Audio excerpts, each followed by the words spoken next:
সুপ্রভাত। কেমন আছো তোমরা সবাই? আশা করছি তোমরা সবাই খুব ভালো আছো, আর আমিও বেশ ভালো আছি।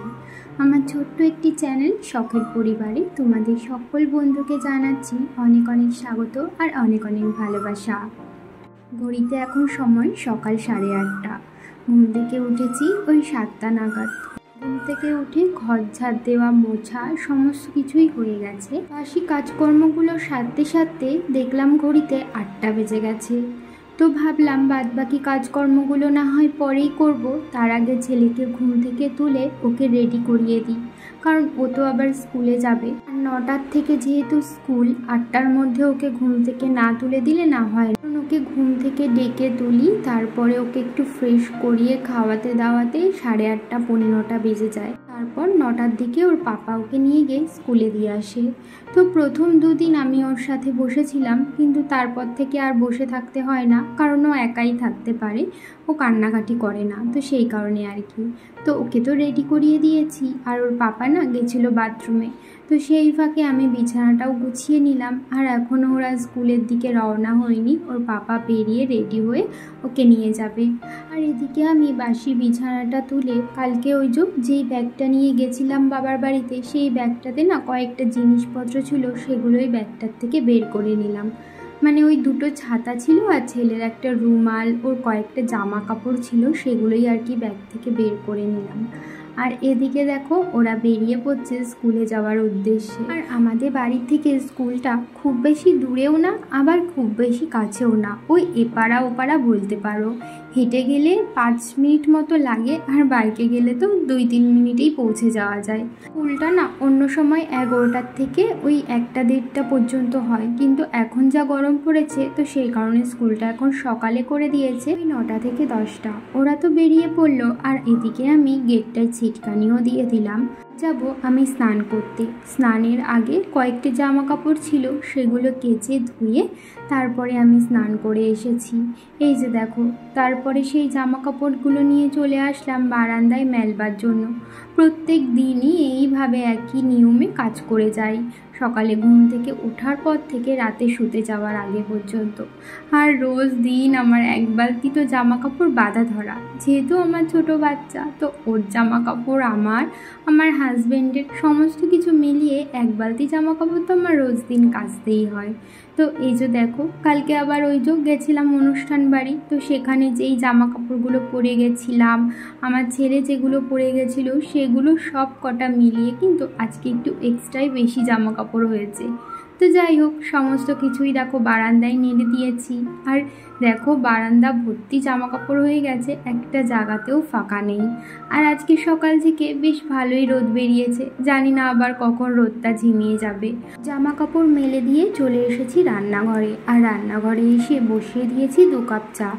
1 কাপ আমার আর 1 কাপ আমার শাশুড়ি মায়ের জন্য। চা বিস্কুট খেয়ে গেছিলাম পুজো দিতে, পুজোটা সেরে নিয়েছি। আর এদিকে দেখো আমার শাশুড়ি মার রান্নাও হয়ে গেছে।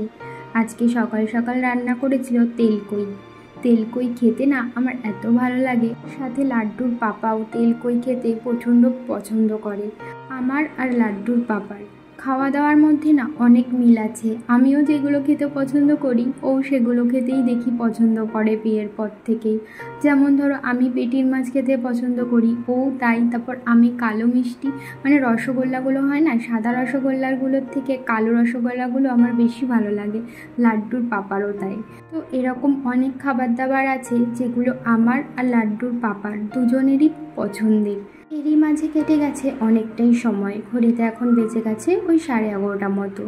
পুজো দিয়ে এসে না আমি সকালের খাওয়া দাওয়াও কমপ্লিট করে ফেলেছি, আর বাড়ির সবারই মোটামুটি সকালের খাওয়া দাওয়ার হয়ে গেছে। আজকে আমার শাশুড়ি মা রান্না করেছিলেন তেলকই আর টক ডাল। এখন যেহেতু গরমকাল পড়ে গেছে, এখন রোজ দিনই আমাদের বাড়িতে টক ডাল রান্না করা হবে। তো যাই হোক, ছেলেকে দেখো ওদিকে আমি গায়ে তেল মাখিয়ে দিয়েছিলাম, সর্ষের তেল।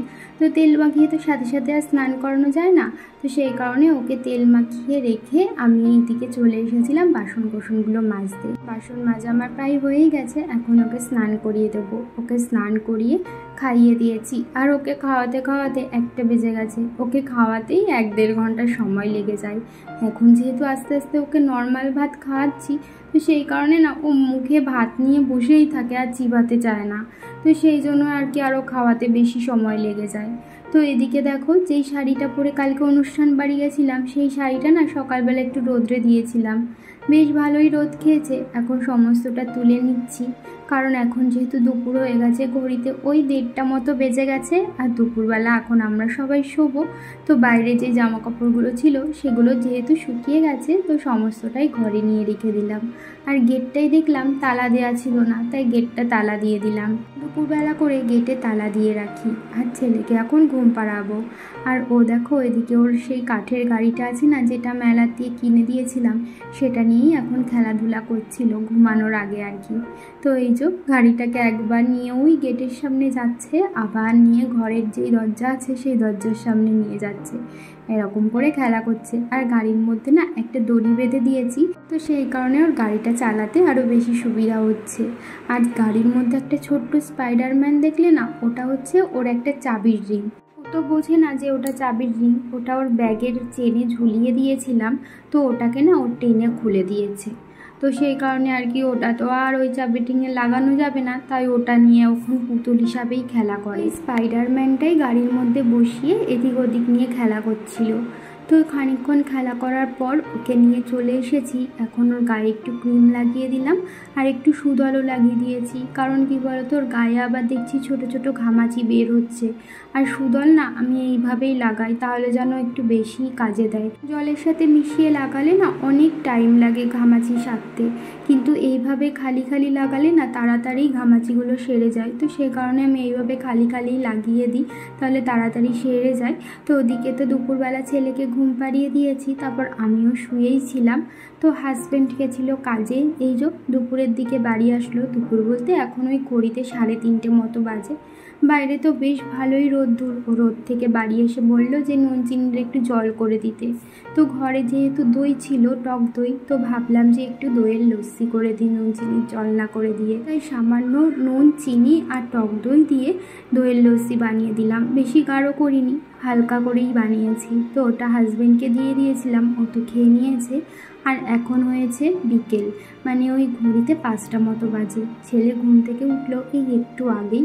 ও ঘুম থেকে ওঠার পর এই যে এখন আমি বিকালের কাজকর্মগুলো সেরে নিচ্ছি। আর বাইরে দেখতে পাচ্ছ কি পরিমাণ রোদ। দরজাটা খুলে দিয়েছি, ঘরের মধ্যে রোদ চলে এসছে। তোমরা হয়তো ছাওয়াটা দেখে বুঝতেই পারছো। এখন 5টা বাজে, কেউ বলবে 5টা বেজে গেলেও না রোদের তেজ দেখে বোঝা যায় না যে 5টা বেজে গেছে। তো যাই হোক, দেখো এখন আমি বিকেলের কাজকর্মগুলো সেরে নিলাম। ঘরটা ঝাড় দিয়ে সামনের যে উঠানটা আছে উঠানটাও ঝাড় দিয়ে নিচ্ছিলাম। আর লাড্ডু বারবার বলছিল বাইরে যেতে, ও যেহেতু বাইরে গিয়ে খেলা করবে, তো সেই কারণে বিকেল হলেই না ও আর ঘরে থাকতে চায় না, শুধু বলে বাইরে নিয়ে চলো, বাইরে গিয়ে আমি খেলা করব। তো আমি বলছিলাম দাঁড়াও ঘরটা ঝাড় দিয়ে নিই, তারপরে তোমাকে নিয়ে বাইরে যাব। তো ওদিকে উঠানটা ঝাড় দিলাম, ঝাড় দিতে দিতে না পুরো ঘেমে গেছি, এত গরম পড়েছে না। তো সেই কারণে চোখ মুখটা একটু ভালো করে ধুয়ে নিলাম, ধুয়ে না একটু চুলটা ভালো করে এখন আঁচড়াবো। কারণ স্নানের পর চুলের জটটা তো ছাড়ানো হয়নি, এই বিকেল টাইম করেই আমি চুলের জটটা ছাড়াই। চুলের জটটা ছাড়িয়ে চুলটা ভালো করে বেঁধে নিয়েছি, আর একটু সিঁদুরও পরে নিলাম। আর ঠোঁটটা না এত শুকনো শুকনো লাগছিল, তাই একটু ঠোঁটে ভেসলিন লাগিয়ে পরে নিলাম একটা টিপ। এই যে এখন ওড়নাটাও নিয়ে নিচ্ছি, যেহেতু এখন একটু বাইরে যাব ছেলেকে নিয়ে, তো সেই কারণে আর কি। আর গলার মধ্যে না আমারও হালকা হালকা ঘামাচি বেরিয়ে গেছে। আর ঘামাচি বেরালে না এত চুলকায় গলা যে কি বলবো, শুধু গলাতেই বেরিয়েছে, তাই একটু সুদল লাগিয়ে নিলাম। তো তারপরে তো বিকেলবেলা ছেলেকে নিয়ে বাইরে গেছিলাম। এখন হয়ে গেছে সন্ধ্যা, আর সন্ধ্যার খানিকক্ষণ আগেই ঘরে চলে এসেছি। ঘরে এসে ছেলের জামা প্যান্ট বদলে ওর গা হাত পা মুছে দিয়েছি, যেহেতু গরমের মধ্যে দৌড়াদৌড়ি করে খেলা করে, তো তারপরে আমিও জামা কাপড় ছেড়ে চলে এসেছি সন্ধ্যা দিতে। তো সন্ধ্যাটা দিয়ে নিলাম, আর সন্ধ্যা দেওয়ার পরও আমার কিছু কাজ রয়েছে। দেখো, সন্ধ্যা দিয়ে তারপর পুজো দিয়ে চলে এসেছি আবার কাজকর্ম করতে। এই যে সকালে যেই জামা কাপড়গুলো কেচে ধুয়ে মেলে দিয়েছিলাম, সেগুলো তো দুপুরবেলা তুলে নিয়ে ঘরে রেখেছি, কিন্তু ভাঁজ করা হয়নি। এই যে এখন সন্ধ্যাবেলা, হাতে টাইম আছে, এখন ভাবলাম জামা কাপড়গুলো ভাঁজ করে যেটা যেখানে থাকে সেটা সেখানেই আর কি রেখে দিই। তো জামা কাপড়গুলো ভাঁজ করে তারপরে ছেলেকে নিয়ে বসিয়েছি একটু পড়াতে। এখন থেকে রোজ দিনই ওকে পড়ানোর অভ্যাস করাচ্ছি, কারণ পরের বছর যেহেতু স্কুলে ভর্তি করব, তো সেই কারণে আর কি এখন থেকে একটু পড়ার অভ্যাস না করলে না একদমই হবে না। ওকে যদিও অনেক ছোটোবেলার থেকেই আমি একটু একটু করে পড়াই, তো এখন আরও বেশি করে একটু পড়ার দিকে লক্ষ্য রাখছি আর কি। তো যাই হোক, ছেলেকে পড়িয়ে এদিকে দেখো আমি সন্ধ্যার টিফিন নিয়ে বসেছি, গোলা রুটি আর একটা মিষ্টি শাশুড়ি মা করেছিলেন সন্ধ্যাবেলা, সেটাই এখন আমি সন্ধ্যাবেলা খেয়ে নিচ্ছি। তাহলে চলো বন্ধুরা, আজকের ভিডিওটা এই পর্যন্তই রাখছি। তোমাদের সাথে আবারও দেখা হবে পরবর্তী কোনো ভিডিওতে। ততক্ষণের জন্য তোমরা ভালো থেকো, সুস্থ থেকো, সাবধানে থেকো। আর আমার ভিডিওটি ভালো লাগলে একটি লাইক করে দিও, আর এরকম নতুন নতুন ভিডিও রোজ দিন দেখবার জন্য চ্যানেলটিকে অবশ্যই সাবস্ক্রাইব করে রাখো। তাহলে আজকের মতো এখানেই টাটা।